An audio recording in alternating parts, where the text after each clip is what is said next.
Hi everyone, welcome to my YouTube channel learning with dream. कैसे हो आप सब?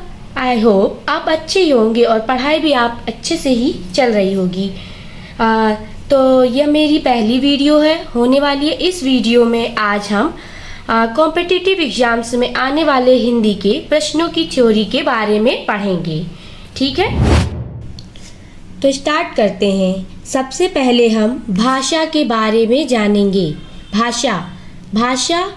भाषा जो है एक धातु है जो संस्कृत के भाष शब्द से बना है। इसका अर्थ है वाणी को व्यक्त करना। वाणी को व्यक्त करने का मतलब है कि जो भी हम अपनी बोलचाल के रूप में यूज करते हैं या उसका उपयोग करते हैं। भाषा को व्यक्त करने के प्रकार 3 है। पहला है लिखित, दूसरा है सांकेतिक, तीसरा है मौखिक।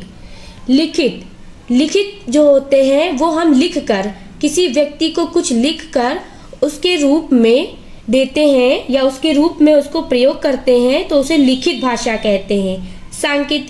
सांकेतिक भाषा वे भाषा होती है जो संकेतों या इशारों द्वारा व्यक्त की जाती है।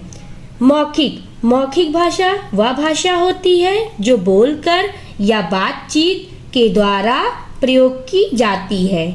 अब हम भाषाओं के क्रम के बारे में पढ़ेंगे।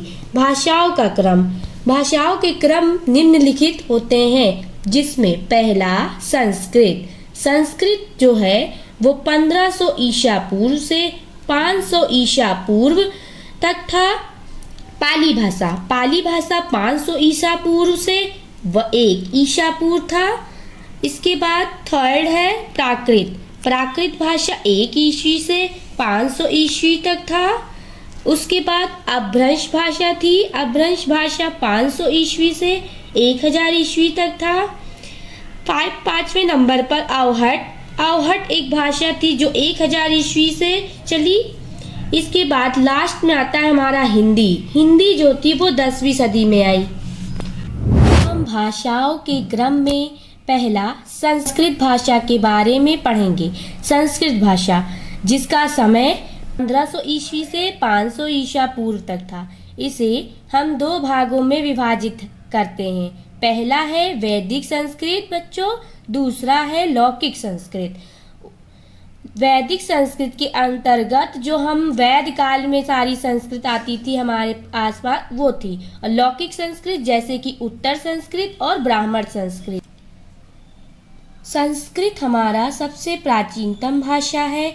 इसे हम हिंदी की आदि जननी भी कहते हैं। इसे देववाणी के नाम से भी जाना जाता है। संस्कृत को हम देववाणी के नाम से जानते हैं। ठीक है बच्चों, अब हम इस दूसरी भाषा के बारे में पढ़ेंगे जिसे पाली कहा जाता है। पाली जो है इसका समय 500 ईसा पूर्व से 1 ईस्वी तक था। बौद्ध साहित्य पाली भाषा में लिखा जाता था। जो हमारे बौद्ध काल में जितने साहित्य थे उसे पाली भाषा में लिखा जाता था। यह सबसे प्राचीनतम जनभाषा है। जनभाषा इसे इसलिए कहते हैं क्योंकि उस समय जितने भी लोग रहते थे वो इसी भाषा का उपयोग करते थे। ठीक है बच्चों, अब हम थर्ड भाषा प्राकृत के बारे में पढ़ेंगे। प्राकृत का समय 1 ईस्वी से 500 ईस्वी तक था। जैन साहित्य प्राकृत भाषा में लिखा गया है। जैसे कि पाली भाषा में हमने पढ़ा कि उसे बौद्ध साहित्य में लिखा गया, उसी प्रकार प्राकृत जैन साहित्य के लिए लिखा गया। प्राकृत भाषा के पाणिनि हेमचंद, प्राकृत भाषा के जो पाणिनि है वो हेमचंद ने लिखा है। ठीक है स्टूडेंट्स, फोर्थ भाषा हम अपभ्रंश के बारे में पढ़ेंगे। ये अपभ्रंश भाषा का समय 500 ईस्वी से 1000 ईस्वी तक था। इसे 2 भागों में विभाजित किया गया। पहला है पूर्व अपभ्रंश, दूसरा है उत्तर अपभ्रंश। उत्तर अपभ्रंश के अन्य नाम भी हैं जिसे कहते हैं प्राकृत भाषा, जो रामचंद्र शुक्ल द्वारा यूज किया जाता है। साहित्य की भाषा जिसे हजारी प्रसाद द्विवेदी द्वारा यूज किया जाता है। तीसरी है देश की भाषा जो भरत मुनि द्वारा यूज किया जाता है। चौथी है अवहट की भाषा, जो भोला शंकर व्यास के द्वारा यूज किया जाता है। और पुरानी हिंदी, जो चंद्रधर शर्मा गुलेरी के द्वारा यूज किया जाता है। ठीक है, इसके बाद अब हम आगे अपभ्रंश को भोलानाथ त्रिपाठी ने कितने प्रकार से विभाजित किया इसके बारे में पढ़ेंगे।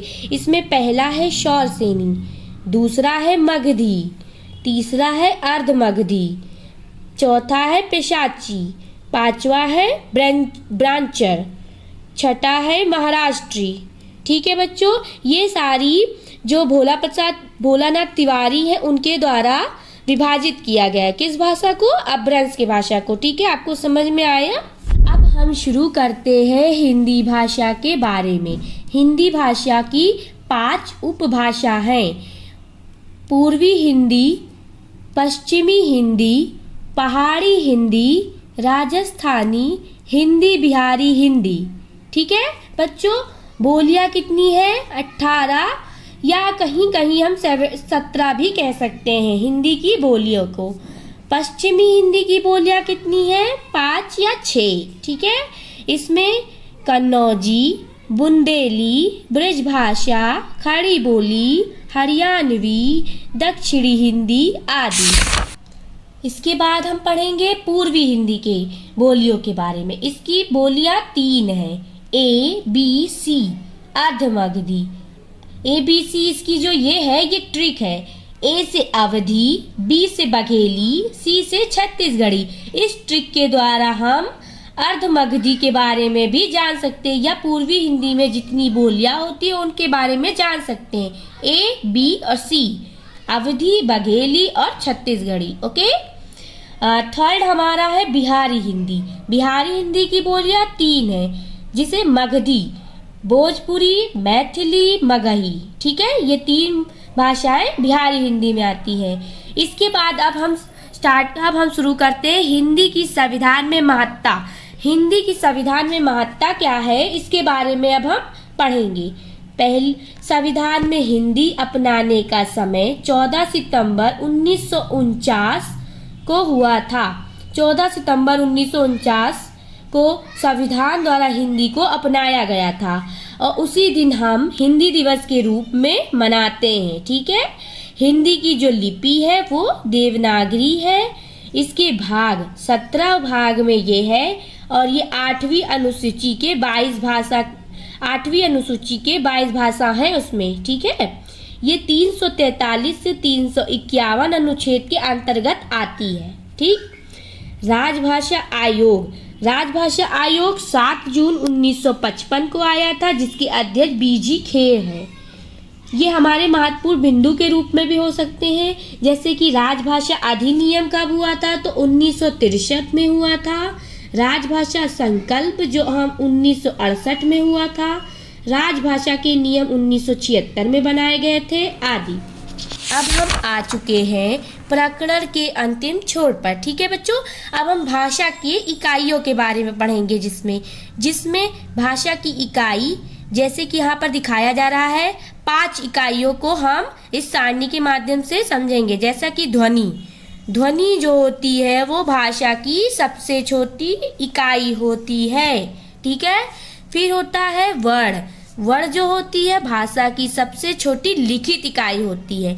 ध्वनि सबसे छोटी इकाई होती है, लेकिन वर्ण जो होती है वो लिखने पर छोटी इकाई होती है। इसके बाद हम शब्द जो है वो भाषा की लघुतम सार्थक इकाई होती है। सार्थक इसलिए होती है क्योंकि इसके अर्थ के रूप में इसे जाना जाता है। ठीक है, इसके बाद आता है चौथे नंबर पर पद। वे शब्द जो अपने साथ कारक ले आते हैं। कारक मतलब जैसे कि हम लोग होते हैं वो हम लोग उसमें जो भी पद लगाते हैं उसे कारक कहते हैं। ठीक है, ले आते हैं उसे पद कहते हैं। वाक्य जो है वो भाषा की पूर्ण सार्थक इकाई होती है। जब हम ध्वनि से लेकर वाक्य तक पहुंचते हैं तब एक सार्थक इकाई के रूप में हमें वाक्य प्राप्त होता है। तो इसी को हम भाषा की इकाई के रूप में जानेंगे। ठीक है, तो छात्राएं या बच्चों, कल हम वर्णमाला, स्वर, व्यंजन और उनकी याद करने के आसान ट्रिक के बारे में पढ़ेंगे। ओके, ऐसे ही कॉम्पिटिटिव एग्जाम से रिलेटेड वीडियो देखने के लिए हमारे channel learn with learning with dream को सब्सक्राइब करें। अगर आपको ये वीडियो पसंद आई हो तो लाइक करें और ज़्यादा से ज़्यादा लोगों के पास शेयर करें। मिलते हैं अगले टॉपिक के साथ, तब तक के लिए बाय।